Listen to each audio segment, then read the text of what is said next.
पुणे पोलिसांकडून आंतरराष्ट्रीय रॅकेटच्या संदर्भामध्ये ड्रग्जचा पर्दाफाश जो आहे तो करण्यात आलेला आहे। जवळपास 4.5 कोटींचं ड्रग्ज आपण पाहतो की अंमली पदार्थ जे आहेत पुणे पोलिसांनी जप्त केलेले आहेत। पुणे पोलिसांनी काही दिवसांपूर्वी खडकी पोलीस स्टेशनमध्ये एका आरोपीवरती गुन्हा जो आहे तो दाखल केलेला होता। त्याच्याकडून जवळपास 1 किलोचा गांजा जो आहे सापडलेला होता। मात्र चौकशीमध्ये हे सगळे संबंध जे आहेत ते समोर आले आणि पिंपरी चिंचवडमधल्या एका फ्लॅटमध्ये हायड्रोपोनिक पद्धतीनं गांजा जो आहे तो पिकवला जात होता। आपण पाहतोय की ओजुकुश प्रकारचा हा गांजा जो आहे तो हायड्रोपोनिक पद्धतीनं पिकवला जायचा आणि जवळपास याची किंमत जी आहे ती बाजारामध्ये मोठ्या प्रमाणावरती आहे।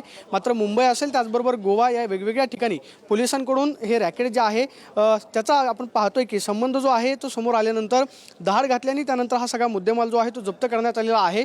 थायलंड त्याचबरोबर भूतान या ठिकाणचे सुद्धा संबंध जे आहेत ते निष्पन्न झालेले आहेत। मात्र आंतरराष्ट्रीय स्तरावरती पुणे पोलिसांकडून याचा तपास जो आहे तो केला जातो। मात्र आपण पाहतोय की जवळपास 4.5 कोटींचा गांजा जो आहे त्याचबरोबर अंमली पदार्थाची आपण पाहतो की जी तस्करी होत होती त्यावरती धाड टाकून पुणे पोलिसांनी हा सगळा मुद्देमाल जो आहे तो जप्त केलेला पाहायला मिळतोय। याच्यामध्ये जवळपास 3 आरोपींना पुणे पोलिसांनी ताब्यामध्ये घेतलेला आहे आणि जे आंतरराष्ट्रीय आरोपी आहेत त्यांचा सध्या तपास जो आहे तो पुणे पोलिसांकडून तपासला जातो। मात्र सध्या आपण पाहतोय की 4.5 कोटींचा जो गांजा या ठिकाणी पुणे पोलिसांनी पकडलेला होता तो सगळा मुद्देमाल जो आहे तो आपण पाहतोय हस्तगत केलेला आपल्याला पाहायला मिळतोय।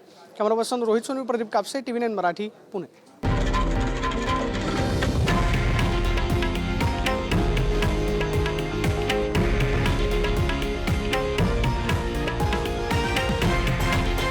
हे आहे देशातील नंबर 1 न्यूज नेटवर्क आणि आपण पाहत आहात TV9 मराठी, एकमेव।